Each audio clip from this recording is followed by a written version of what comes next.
noite a todos. Deus abençoe a vida de cada um. Antes de a gente começar, nós vamos orar. Aqueles que sentirem o desejo de ajoelhar, que fiquem à vontade.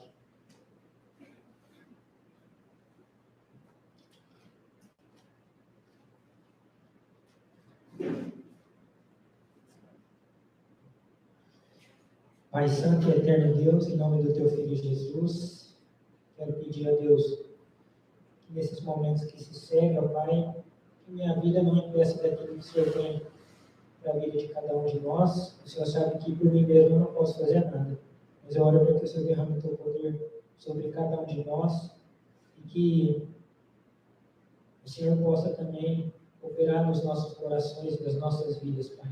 Eu também te peço, no nome do Teu Filho Jesus, o Senhor nos livre de toda a obra do diabo com os seus demônios. Amém.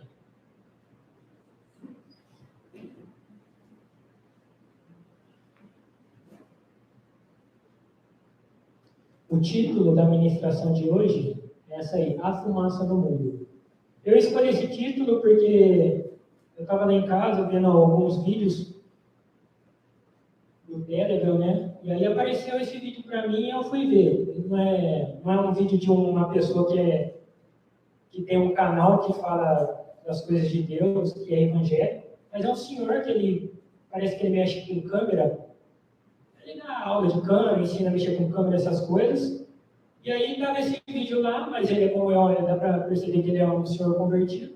E estava esse título lá. Eu queria que vocês abrissem a Bíblia em Mateus capítulo 21.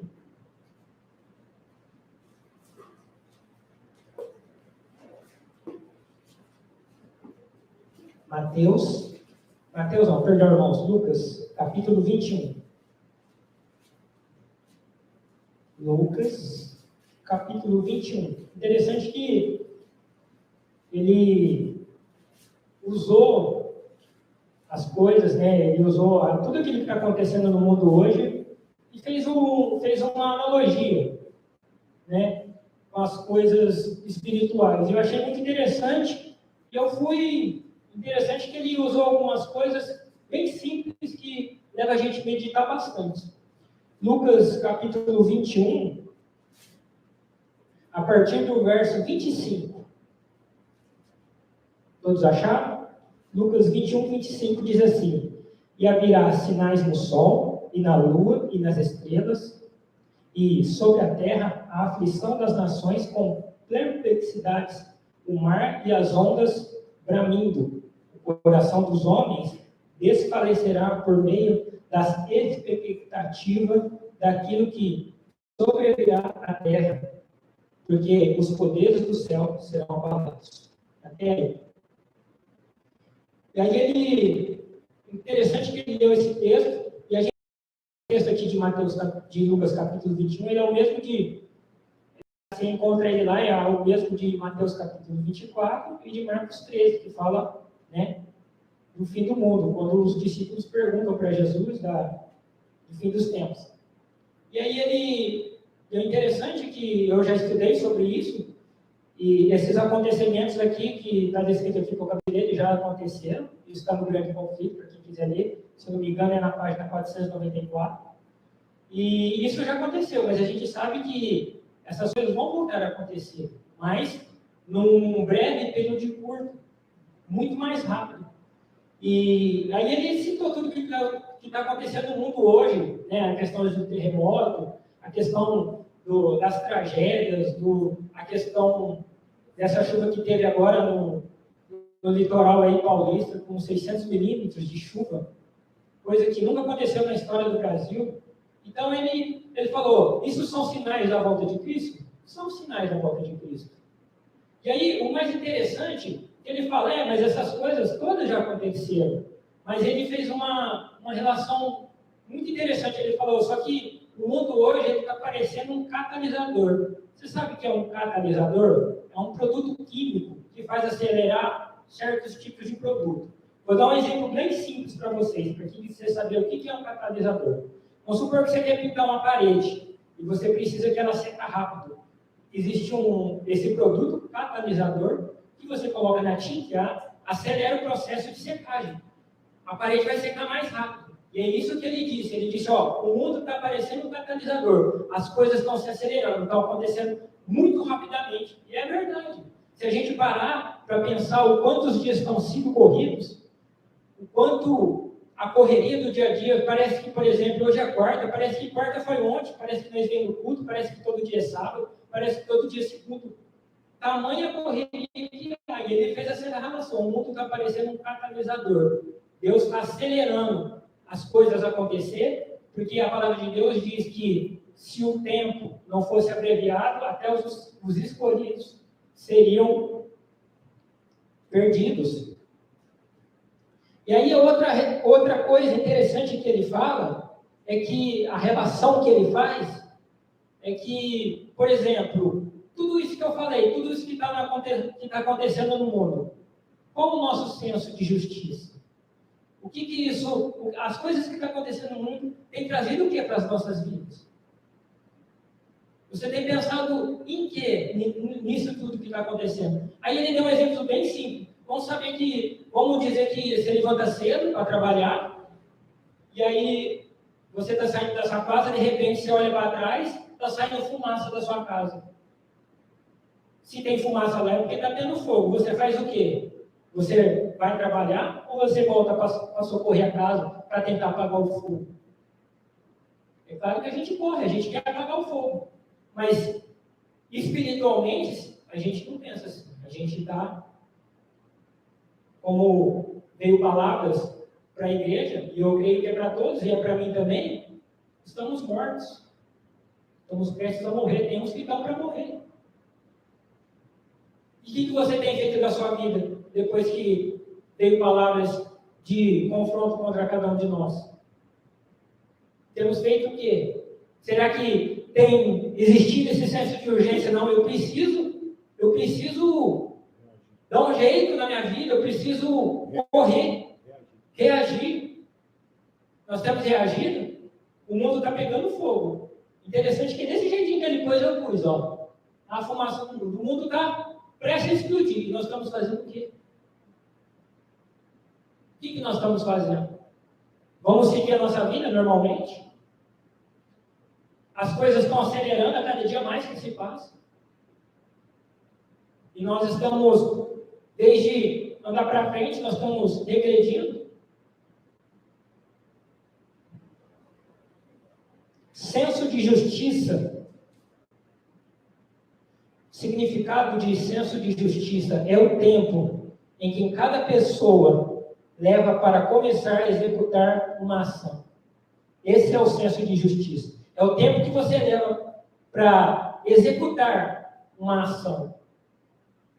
Você recebeu uma palavra de exortação, você falou, não, Senhor, agora eu preciso colocar minha vida em dia. Você fez isso? O que você fez?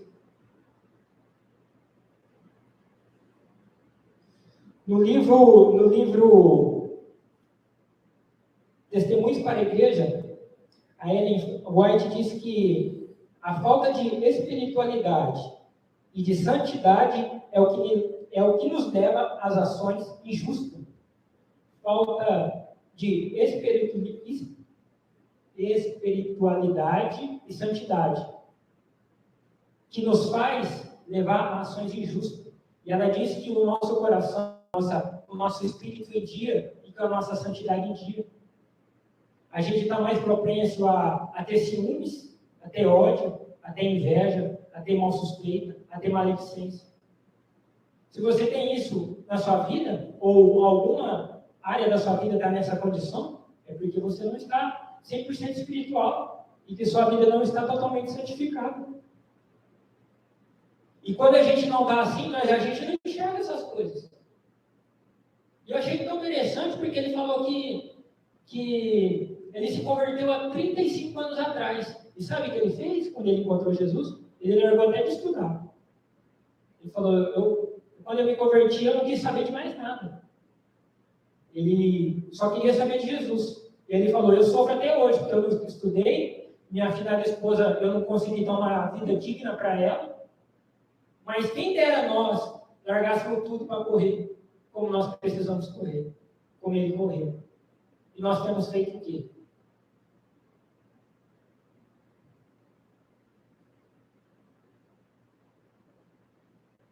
Lucas 18:8, não precisa abrir, eu só vou citar. Quando o Filho do Homem vier, achará porventura fé na terra? Será que quando Deus vir, quando o Senhor Jesus vir, ele vai encontrar fé nos nossos corações? Será? Possivelmente, porque perto da sua vinda, as pessoas já não estariam mais esperando a Cristo. Será que, por isso que Jesus disse isso? Porque nós não estamos esperando ele, uma fé no nosso coração, porque nós não estamos esperando. Será que é isso que existe no nosso coração, falta de fé? A fé pelas obras, as obras que nós temos que fazer? Temos feito? Temos praticado as obras? Porque a fé é demonstrada pelas obras. Você tem abandonado aquilo que Deus te pediu pela fé? Não, Senhor, eu sei que eu vou fazer isso porque o Senhor vai me abençoar.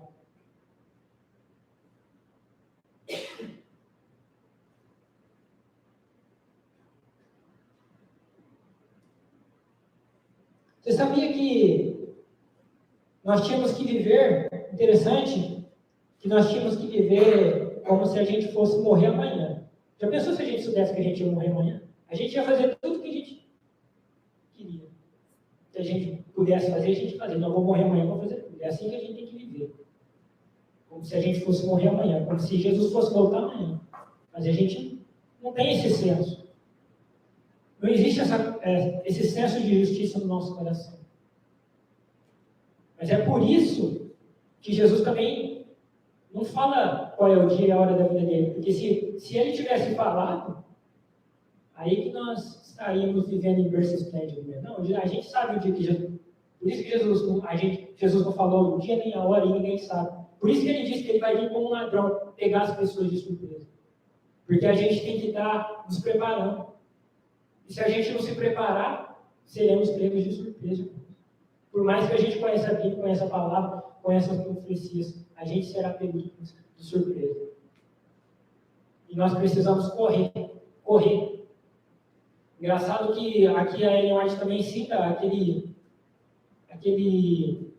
texto que tem lá, se eu não me engano, em Romanos, que Paulo fala que o atleta corre no estádio, corre para conseguir uma coroa que é incorruptível. Nós temos que correr como um atleta. Engraçado que ela diz que ainda que os atletas daquele tempo, eles davam a vida e o sangue por uma coroinha daquelas de folhinha lá, que eu nem lembro qual é o nome. Isso. E muitas vezes nós não corremos, não largamos aquilo que temos que largar, não deixamos aquilo que nós temos que deixar. Não corremos como atleta. Existem atletas profissionais hoje que fazem coisas absurdas. Esse dia eu estava lendo, conversei com a Janaína, tem um cidadão lá na Inglaterra, um jogador lá, que ele filtra a água dele 6 vezes para ele beber. Mas já se viu, irmão.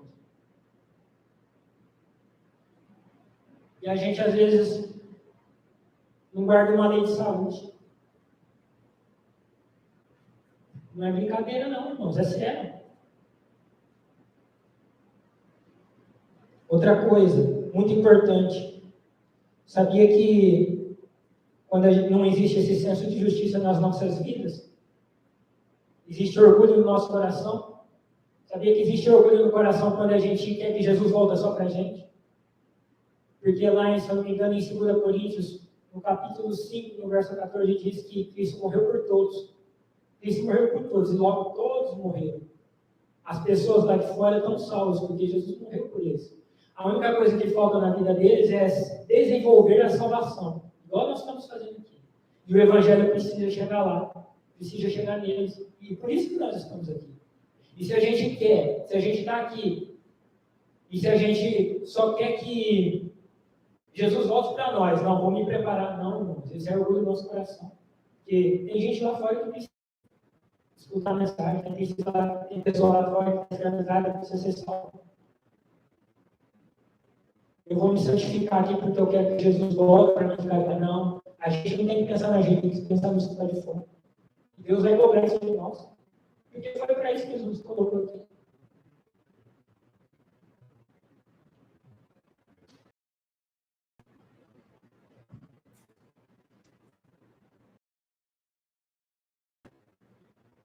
Não precisa abrir Mateus 20, 48, diz assim, que aquele que não tem o senso de justiça, que não está pronto a correr assim, ele é um mau servo. Sabe o que é um mau servo? Diz assim, Mateus 24, 48, o meu Senhor tarde virá. Esse é o mau servo. Esse é o mau servo? Não, eu vou ficar aqui do jeito que eu estou, porque o meu Senhor tarde virá. Mau servo? Será que nós temos sido mau servo? Temos negligenciado tudo aquilo que Deus tem nos pedido? Temos sido mau servo? É o mau servo, somos mau servo. Aquele que acha que Jesus ainda vai demorar para voltar, é um mau servo, não está esperando. Não, vou empurrar com a barriga a minha vida do jeito que está. Jesus ainda vai demorar para voltar. Mau servo.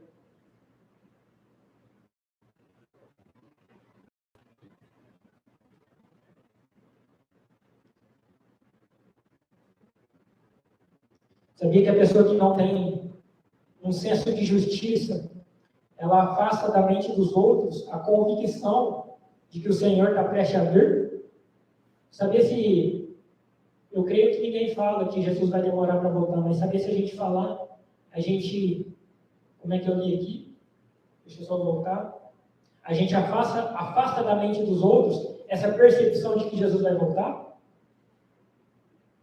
Levamos os homens a uma presunçosa e negligência, e uma negligente demora.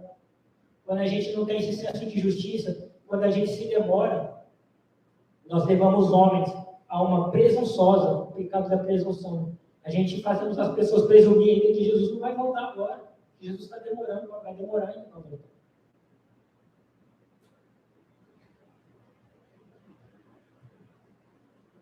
É simples, né? É o testemunho nosso. É o testemunho que a gente dá lá fora. É o testemunho.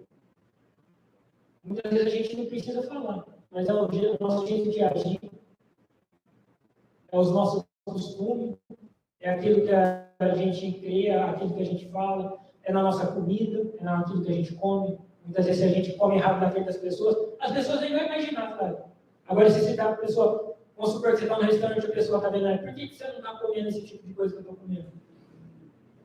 É testemunho, irmão. A nossa vida é baseada em testemunho.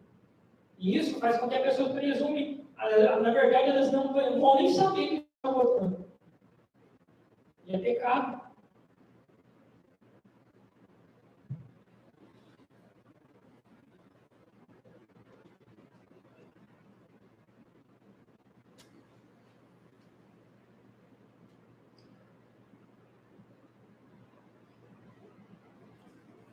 Abrem agora em Lucas 21, a continuação, a partir do verso 34. Diz assim, Jesus dá um conselho para a gente.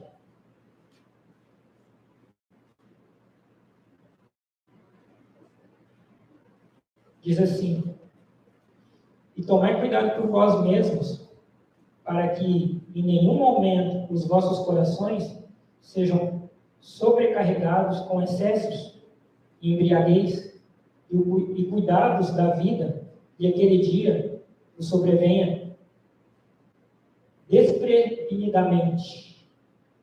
Aqui Jesus dá um conselho. A outra Bíblia que eu tinha, o significado da palavra glutonaria é embriaguez. E agora eu queria que vocês lessem aqui, nós vamos ler o comentário aqui embaixo, na coluna do meio. O título é assim, ó, no antigo Israel, os glutões eram apedrejados.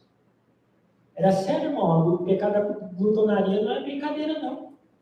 Você vai ver por que está escrito aqui. Diz assim, ó, a palavra de Deus coloca o pecado da glutonaria na mesma categoria que embriaguez. Foi aquilo que eu disse. É a mesma coisa que você está embriagado. Eu acho que nem precisava falar aqui de comida, né? Mas como é que está? Como é que está? Como é que você está comendo? Você apostatou daquilo que você aprendeu? Se a gente apostatou disso, é porque o senso de urgência não existe mais nas nossas vidas. Apostatamos daquilo que a gente aprendeu, das leis de saúde, de como devemos comer. Continuando.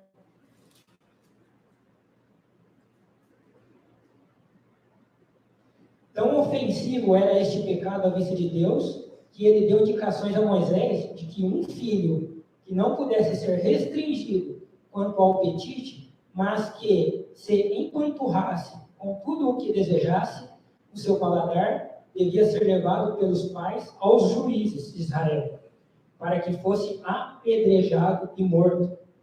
A condição de um glutão era considerada sem esperança. De nenhuma utilidade seria ele para os outros, sendo uma maldição para si mesmo. Em coisa alguma se poderia depender dele. Sua influência estaria sempre contaminando os outros. E o mundo seria melhor sem essa espécie de caráter, pois os seus terríveis defeitos poderiam perpetuar-se. Por isso que Deus falava, ó, tem um glutão aqui no mundo, no meio do povo, pode tirar. Será que vai ter glutão no céu? Será que nós estamos comendo como Jesus não fosse voltar?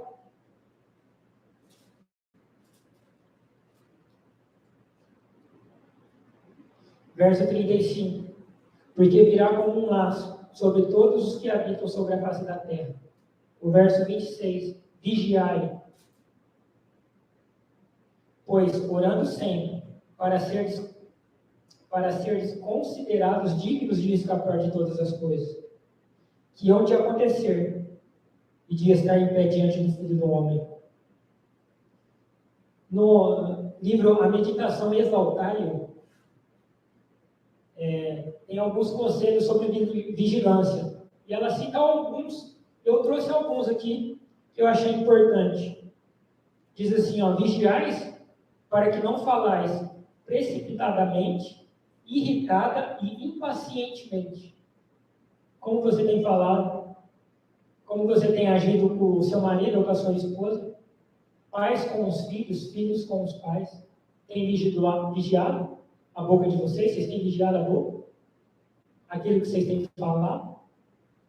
Não se esqueça que a palavra de Deus diz que a boca fala daquilo que o coração está cheio. Será que existe peçonha no nosso coração? Veneno? Temos vigiado? Filhos, tem filho lá em casa que você fala uma para ele, a testa franze. Tem filho assim? Aqui? Lá em casa tem. Não pode falar uma, que a testa já está franzindo. Tem que orar, falar, Senhor, repreende esse demônio aí. Ele não pode falar nada.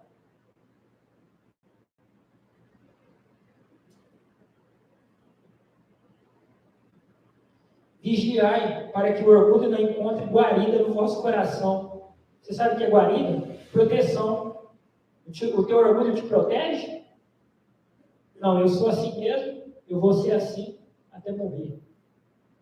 Ah, eu sou filho de italiano, já vi que é ditado, eu sou filho de italiano, sou assim mesmo, eu sou grosso, eu sou isso.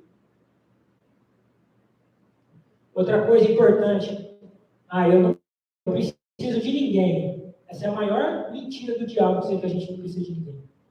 Eu fui assim, tinha esse orgulho no meu coração, achava que eu não precisava de ninguém, maior mentira. E aí Deus foi colocando, me deu uma família para mostrar quem eu era. Maior mentira que existe. Tem erros aí, mas estou lutando. E essa é a questão, será que estamos lutando? Estamos lutando?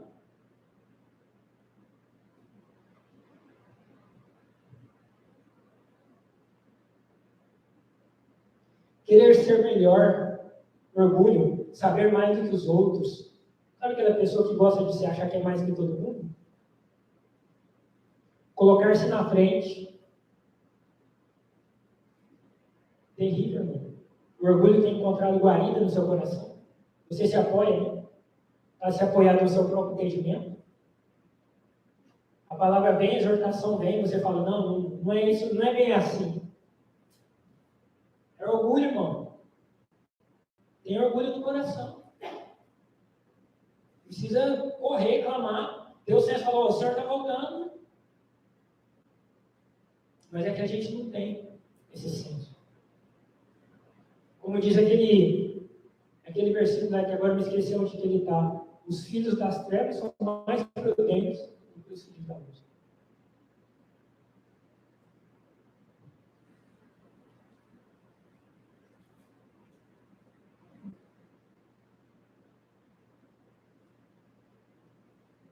Vigiai. Você vigia em subjugar as vossas paixões? Vigiar em subjugar as vossas paixões. Abre a sua Bíblia em 1 Coríntios 9.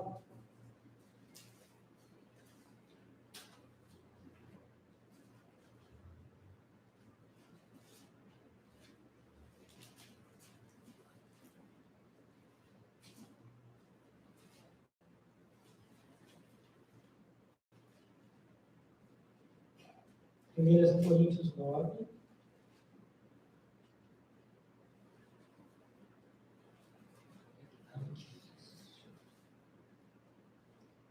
E 27. Diz assim, todos acharam? Mas eu subjugo o meu corpo e o reduzo à sujeição, para que, por nenhum meio, quando eu tiver pregado aos outros, eu mesmo deveria ser rejeitado. É isso que é subjugar o corpo. Nesse próprio livro, Exaltário de Meditação, diz que subjugar as nossas paixões é repelir, por severa disciplina, todos os desejos, todos os impulsos e todas as paixões. É repelir disciplinamente. Repelir. Se você tem alguma coisa na sua vida que você ama, você tem que repelir.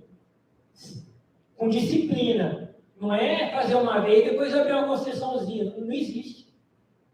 Ou você larga ou você não larga. Repele com disciplina. Eu não sei qual o desejo que você tem.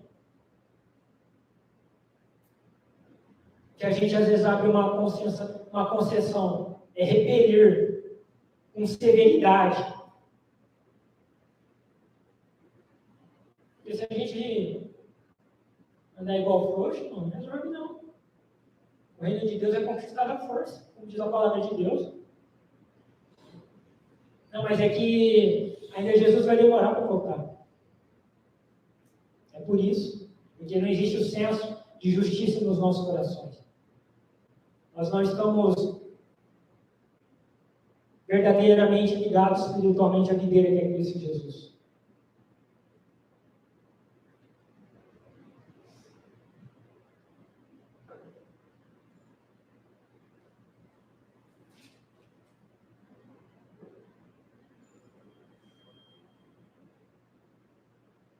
Vigiai, para que não tenham um espírito descuidado, indiferente e negligenciais o vosso dever, e tornando-vos levianos e frívolos. Que coisa terrível, irmãos. Vou ler de novo. Vigiai para não ter um espírito descuidado e indiferente, e negligenciar o vosso dever e tornar-vos levianos e frívolos. Você sabe o que é uma pessoa leviana? Uma pessoa leviana é uma pessoa que não age com sinceridade. Sabe quando você olha para a pessoa e você não confia nela? Você é uma pessoa frivosa, às vezes você queria que a pessoa até te ajudasse a fazer alguma coisa, mas você olha para aquela pessoa, não posso contar com ela. Pessoa frívola. Nós temos que vigiar, irmão. A gente não pode negligenciar a vigilância. A gente negligencia a vigilância. A gente anda como se como as coisas estivessem andando normal. E as coisas estão acontecendo. O mundo está acelerando. Os últimos acontecimentos serão rápidos. Se o mundo já está rápido agora, imagina na frente. É por isso que Jesus fala que vai pegar todo mundo de surpresa.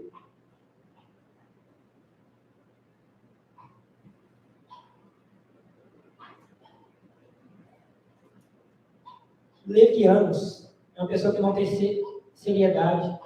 Frívola. Você sabe que é uma pessoa frívola? Inútil.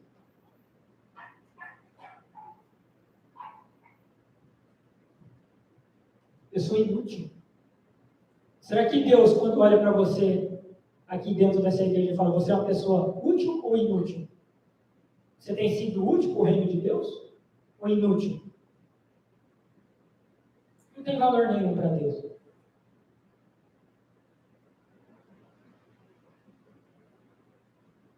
Uma pessoa frívola. É frívola que eu falei? Não. Isso, frívola. Leviano é outra coisa. E sabe o que acontece quando você é inútil?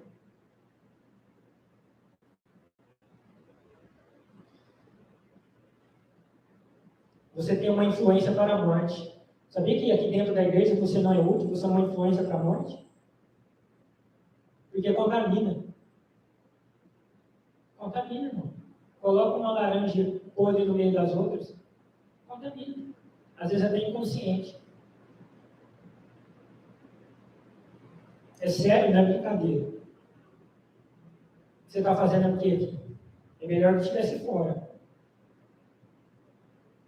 Mas louvado seja Deus, que Deus, a misericórdia de Deus é grande. Até quando? Mas a gente sabe que Deus tem um limite. Ele tem um limite para todas as coisas.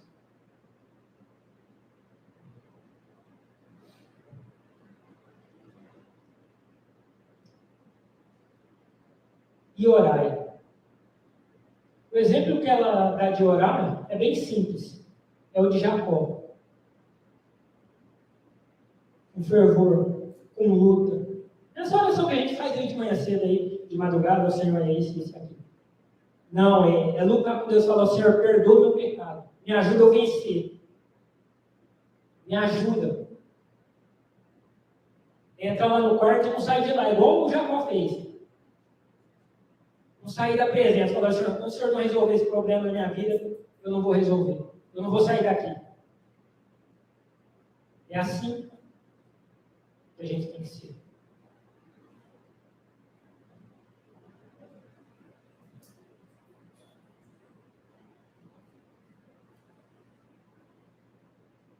Amém, irmãos?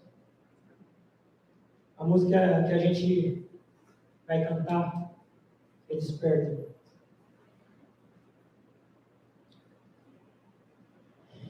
E o Senhor precisa despertar o meu e o seu coração. E a gente precisa verdadeiramente decidir nas nossas vidas que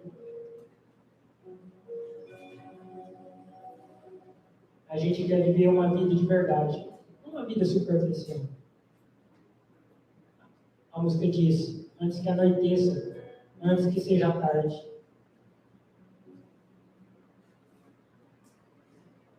E a gente não pode desperdiçar.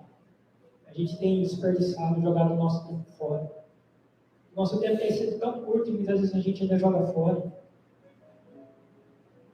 A gente desperdiça, negligencia as oportunidades que Deus nos dá. E a gente precisa acordar. A gente precisa ser as virgens prudentes. Temos sido as virgens prudentes? Temos enchido o nosso vaso de azeite? Ou temos sido as nécias?